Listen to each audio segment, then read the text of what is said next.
अस्सलामुअलैकुम स्टूडेंट्स।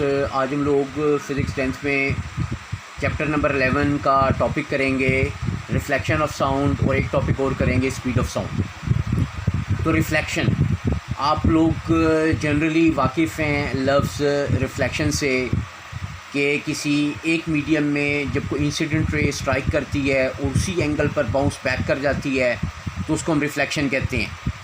तो हमारी साउंड वेव्स भी रिफ़्लेक्ट करती हैं। इसकी एग्जांपल आपने देखी होगी, आप पहाड़ों में चले जाएं और आप ज़ोर से आवाज़ लें, थोड़ी देर बाद आपको अपनी आवाज़ वापस सुनाई देगी, जिसे आप उर्दू में गूंज कहते हैं।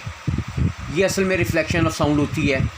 अगर हम किसी खाली कमरे में ज़ोर से ताली बजाएं तो उसकी भी हमें रेपिटेशन सुनाई देगी, ये भी रिफ़्लेक्शन ऑफ साउंड है। सबसे पहले हम डेफिनेशन देखते हैं रिफ़्लेक्शन ऑफ साउंड की। When sound is incident on the surface of a medium, it bounces back in the first medium. This phenomena is called echo or reflection of sound. तो हमने सीख लिया इको या reflection है क्या। अच्छा, एक चीज़ आपने दिमाग में, कुछ पॉइंट में आपको बताने लगा हूँ। इको के लिए ज़रूरी है कि आपकी आवाज़ जो है उसकी बाज़गश्त 0.1 सेकेंड के बाद आप तक आए, क्योंकि हमारे दिमाग में 0.1 सेकेंड तक आवाज़ परसिस्ट करती है। तो 0.1 सेकेंड के बाद जब आवाज़ टकरा कर आएगी तब हम उसे इको कहेंगे। तो ये इंफॉर्मेशन है। और एक इंफॉर्मेशन और है कि जो स्पीड है हमारे पास हवा के अंदर आवाज़ की, वो तकरीबन 340 मीटर पर सेकेंड होती है। इन दोनों को कैलकुलेट करके हम निकाल सकते हैं कि मिनिमम कितना डिस्टेंस रिक्वायर्ड है हमें इको सुनने के लिए। तो वेलोसिटी जो है हमारे पास वो कोई 340 मीटर पर सेकंड है आवाज़ की, गैसेस में, हवा में। टाइम जो है वो तकरीबन 0.1 सेकंड होगा, ये इससे ज़्यादा होगा तो हमें इको सुनाई देगी। तो S = VT में हमने पुट किया 34 मीटर डिस्टेंस जो है ना वो हमें बताता है कि रिक्वायर्ड है। 34 मीटर का मतलब है जाने का डिस्टेंस भी है और आने का भी है। इसे डिवाइड बाय 2 कर देते हैं तो 17 मीटर डिस्टेंस पर अगर कोई माउंटेन या कोई वॉल मौजूद होगी तब हम सिर्फ़ और सिर्फ तब हम अपनी आवाज़ की इको सुन सकेंगे, अदरवाइज़ हम अपनी आवाज़ की इको नहीं सुन सकेंगे।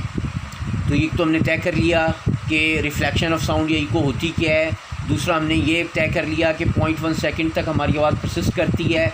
इससे ज़्यादा टाइम के बाद आवाज़ आएगी तो इको होगी, और इको के लिए मिनिमम डिस्टेंस कितना होना चाहिए हमारे पास वॉल से और क्लिफ से, वो हमने तय कर लिया। फिर हमें इसके बाद वो एक एक्टिविटी देगा, वो एक्टिविटी आपको कराएंगे किताब से कि रिफ्लेक्शन ऑफ साउंड होती है, जितने एंगल पर इंसिडेंट साउंड वेव स्ट्राइक करती हैं उतने ही एंगल पर रिफ्लेक्ट बैक कर जाती हैं। नेक्स्ट टॉपिक देखते हैं स्पीड ऑफ साउंड। पहली बात तो स्टूडेंट्स बड़ी कॉमन सी है कि आपको पता होना चाहिए कि स्पीड ऑफ साउंड डिपेंड करती है नेचर ऑफ द मीडियम के ऊपर। यानी कि गैसेस में हवा की आवाज़ सबसे कम होती है, लिक्विड्स में उससे ज़्यादा होती है, और सॉलिड में सबसे ज़्यादा होती है। गैसेस में तकरीबन राउंड अबाउट 340 मीटर पर सेकेंड है, तो हमारे पास लिक्विड्स में इससे आप 5 से मल्टीप्लाई कर दें राउंड अबाउट 1500। और इसके बाद अगर आप मेटल्स की या सॉलिड की बात कर लें तो मज़ीद 3 टाइम्स मल्टीप्लाई कर दें, यानी कि गैसेस के मुकाबले में 15 टाइम्स होती है सॉलिड्स में, और गैसेस के मुकाबले में 5 टाइम्स होती है लिक्विड में। फिर हम एक और बात तय कर लेंगे कि स्पीड ऑफ साउंड वेरी करती है with the change in temperature, pressure and humidity. अभी हम डिटेल में नहीं जा रहे कि 1 सेंटीग्रेड राइज़ करने से कितना इंक्रीज़ करता है, प्रेशर की चेंज करने से कितना इंक्रीज़ करता है। आपकी बुक में सिर्फ इतनी इन्फॉर्मेशन उसने हमें प्रोवाइड कर दी है। सो हम बात करेंगे कि स्पीड ऑफ साउंड जो है वो किस किस चीज़ से फ़र्क करती है। पहले हमने बताया nature of the material, solid है, लिक्विड है या गैस है। फिर हमने उनकी क्वांटिटीज़ तय कर ली कि सॉलिड में कितनी है, गैसेस में कितनी है, लिक्विड्स में कितनी है। फिर हमने बता दिया कि कुछ फिज़िकल फिनोमिना है हमारे, टेम्परेचर, प्रेशर और ह्यूमिडिटी, उनसे भी हम जो है वो स्पीड ऑफ साउंड वेरी करती है। तो वो फैक्टर्स हैं जिन पर वो अफेक्ट करता है। और लास्ट में हम एक छोटा सा एक्सपेरिमेंट करेंगे जिसमें हम स्पीड ऑफ साउंड जो है वो फाइंड आउट करेंगे। ओके, किताब खोलते हैं अपनी।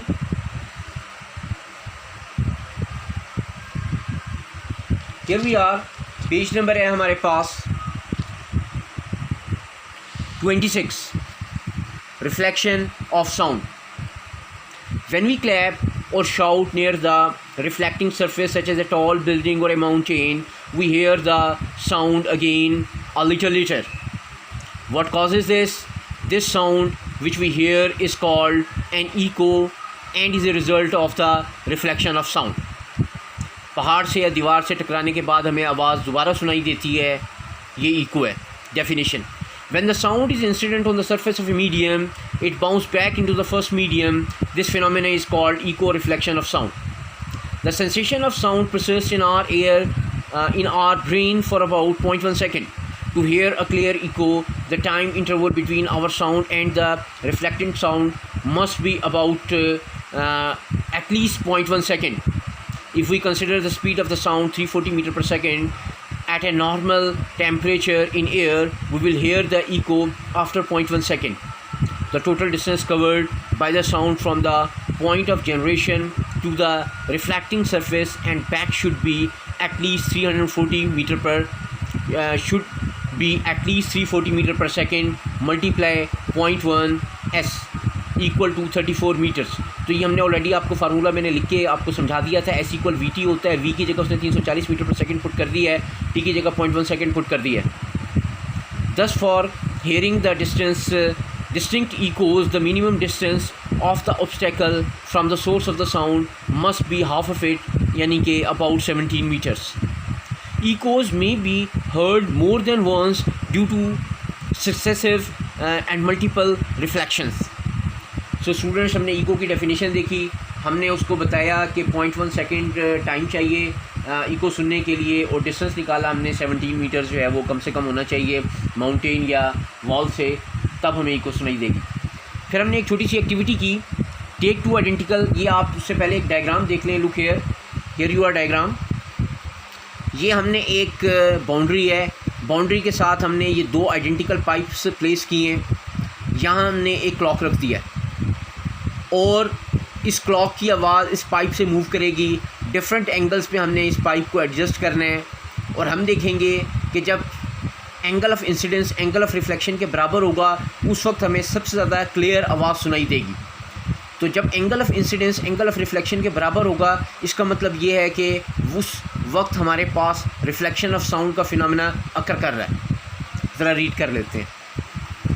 Take 2 identical plastic pipes of suitable length as we have seen in the figure. Arrange the pipes on a table. Place the clock near the open end of the one of the pipes and try to hear the second of the clock through the other pipe. Adjust the position of the pipe so that you can hear the sound of the clock clearly. आपने angle change करते रहना है, एक जगह पे clear सुनाई देगी आवाज़. Now measure the angles of the incidence and angle of reflection and see the relationship between these angles. दोनों इक्वल होंगे.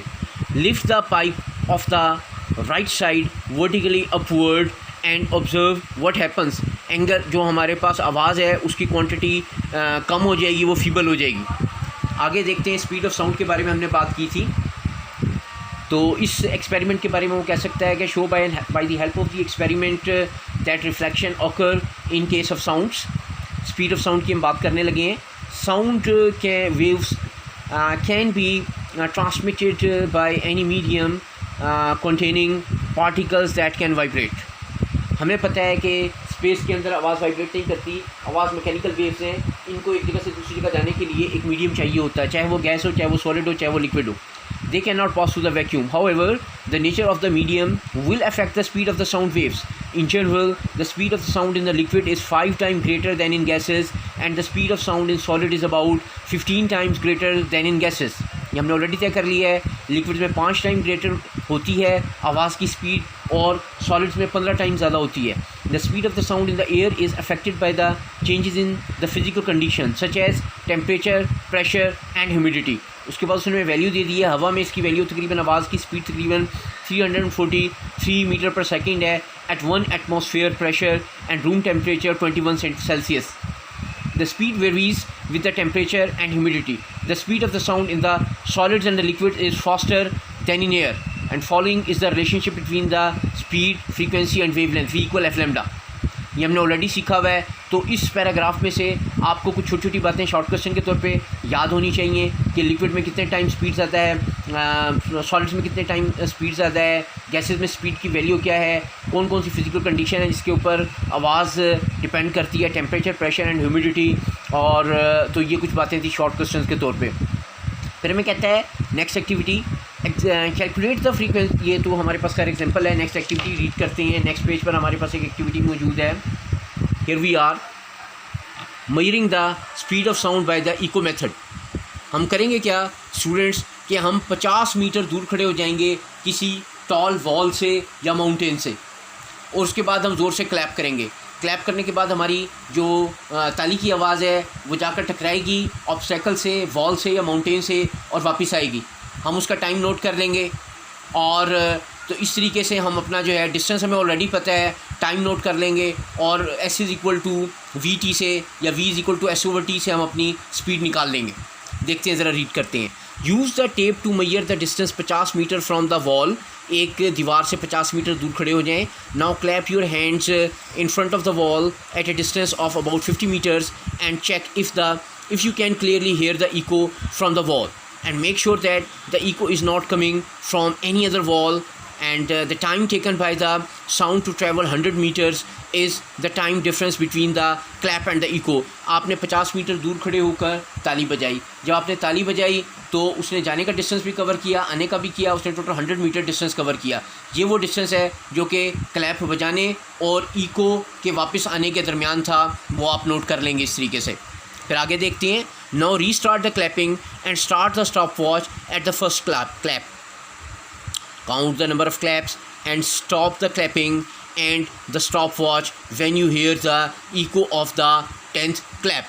तो आपने तालियां बजाना शुरू की।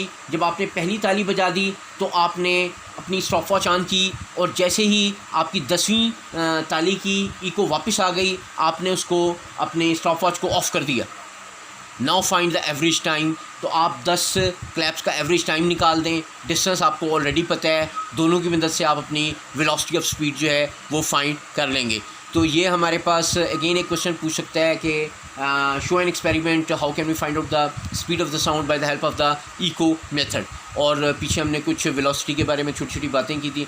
सो students, these are the 2 question of our today's lecture. That is end from today's lecture. Okay, खुदा हाफिज़।